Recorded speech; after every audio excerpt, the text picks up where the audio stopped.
Hello learners, greetings of the day. Today's session topic is Evidence Act and Digital Evidence. I'm Dr. Dwisha Shaw, your trainer. The TOC for the session: Introduction, the legal framework for digital evidence, admissibility and chain of custody, digital evidence in financial investigation, transition of Bharatiya Sakshay Adhinam 2023, the role of expert witness, and session summary. Let's begin with the session. Forensic accounting, which is a legal statute and a digital evidence, has a critical intersection. Forensic accounting relies on the seamless integration of legal frameworks and digital footprints to investigate complex crimes like corporate fraud, money laundering, and assets misappropriation. Under an Indian legal framework, the primary statutes governing these investigations include Indians Evidence Act 1872, which is actually the backbone of the evidence law, Bharatiya Sakshay Adhinam BSA 2023, which is a modernized transition from Indian Evidence Act reflecting current legal standards. Next is the Information Technology Act 2000, where the fundamental law dealing with the cybercrime and electronic commerce, role of digital evidence, where analysis of emails, log, transaction records, digital audit trails are being investigated. Integrity of digital, that is the paper trail. For a forensic accountant, establishing the authenticity and chain of custody for digital evidence is as vital as the financial analysis itself to ensure findings are admissible to the court. Providing that digital records have not been tampered with is essential for meeting the stringent criteria set by Indian Code for electronic evidence is the admissibility requirement. Legal framework for digital evidence. Historically, the Indian Evidence Act did not account for digital data. The IT Act 2000 amended the Evidence Act to include electronic records within the definition of evidence. Section 65A recognizes the admissibility of the electronic records. Section 65B sets the mandatory condition for the admissibility of the digital evidence. It stipulates that for an electronic record to be considered as a document in the court, it must be accompanied by a certificate, that is 65B, signed by a person in a position of authority over the device. Forensic accounting ensures that digital financial records are not just accurate but legally admissible. Without following the statutory protocols, the most sophisticated data analysis remains useless in a courtroom. It's a bridge between data and a law, where the legal validity of the evidence directly supports the creditability of the forensic findings. If the source data is questioned, the entire expert opinion may collapse. In the Indian legal context, the most significant hurdle for digital evidence is the certification process. Statutory requirement under the Indian Evidence Act, which is now called as BSA 2023, electronic records must be accompanied by a specific certificate that is mentioned under section 65B. The consequences of the neglect: if the accountant presents this digital evidence, such as an Excel ledger extracted from a cloud server, without this certification, the court can reject the evidence entirely, regardless of how clearly it proved the fraud. Legal compliance regarding the chain of custody and certification is as critical as the technical analysis. a forensic accountant must act as both a financial sleuth and a legal technician to ensure justice is served. Admissibility and the chain of custody. In the realm of the forensic accounting, the transition from raw data to a courtroom exhibit is governed by a strict evidentiary classification and procedural integrity.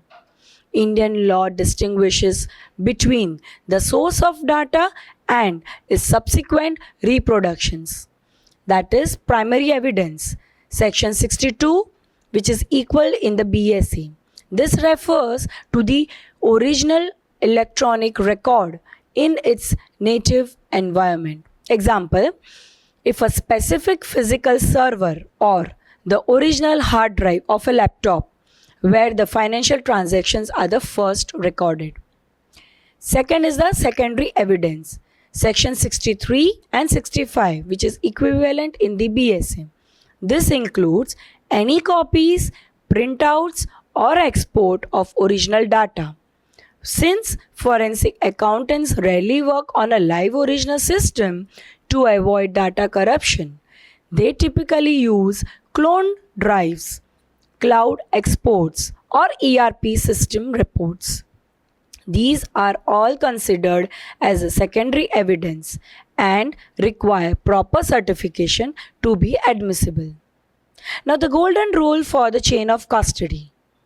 Because digital data is inherently volatile and easily altered, the chain of custody is the most vital component of a forensic investigation. It acts as a chronological paper trail that documents the life of the evidence, documenting exactly who collected the device and state it in what it is that comes under seizures.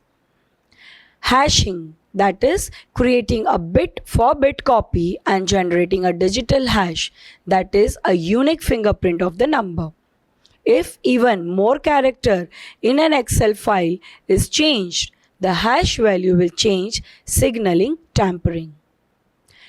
Looking for the storage and analysis, ensuring the evidence was kept in a secure, tamper-proof environment like Faraday bag or a locked lab, and that all access was locked.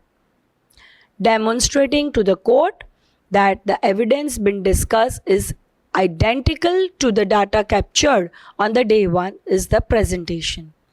Without a sterile chain of custody, even the most conclusive evidence of fraud can be struck from record, rendering the entire investigation legally void. Digital evidence in financial investigation. Forensic accounting often relies on a specific digital marker that serve as a silent witness under the Evidence Act. Now, there are different types of digital evidence in the table and its forensic accounting application with legal relevance.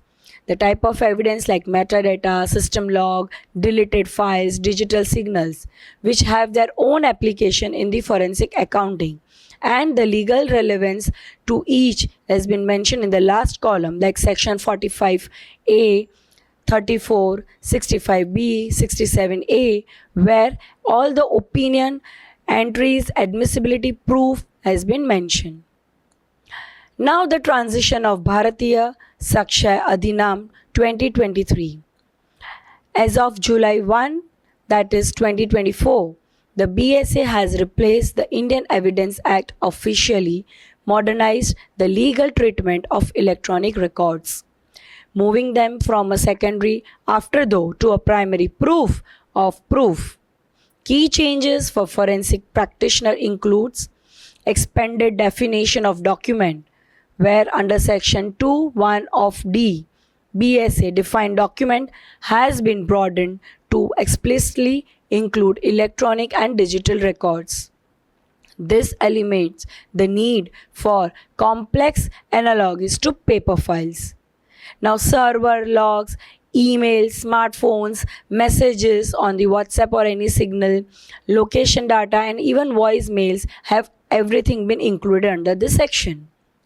As a primary evidence status, Section 57, one of the most significant changes is that electronic records are now classified as a primary evidence if they are produced from proper custody or stored simultaneously in multiple files, example cloud or any local storage. Second is the streamlined certification mentioned under Section 63, where the requirement for a certificate previously was mentioned under Section 65B remains. The BSA provides more structured clarity under Section 63(4). It clarifies that certificate should be signed by a person in a responsible official position who has complete control over the device or the management of the relevant activities. The role of expert witness under Section 45.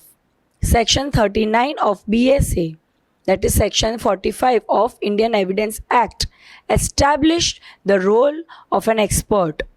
Section 69 of BSA continues this mandate.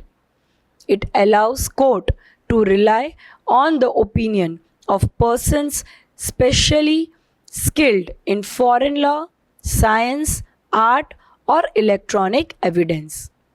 An expert witness doesn't just show the court a spreadsheet. They explain what the spreadsheet means. They translate the complex digital logs into a narrative that proves or disproves a crime. Expert witness opinion is admissible because it is based on the scientific and technical analysis that the court cannot perform on its own. In a criminal law, a crime requires two parts: the act itself, that is actus reus, and mental intention, that is mens rea. In financial crimes, proving intent is often the hardest part. A forensic accountant uses digital evidence to show that a financial discrepancy wasn't a clerical error. I would like to summarize the session. Legal admissibility via certification is already mentioned under Section 65B of Evidence Act. Digital evidence like ERP, export, or emails is now admissible if accompanied by a certificate verifying the integrity of the device and the data retrieval process. Integrity and chain of custody has to be maintained to prevent evidence from being dismissed. Forensic accountant must maintain a documented chain of custody and use tools like hash values to prove that financial data remain unaltered from the moment of seizure to the courtroom. Role of expert witness under Section 45, where forensic accountants act as a specialized expert who interpret complex digital paperwork such as metadata and system log to help the court understand the technical execution and intent behind such financial fraud. I would end with a sweet quote. In the digital ledger of fraud, forensic accountant is the one who finds the truth hidden between the bytes and the balance sheets. I hope the session was fruitful. Thank you.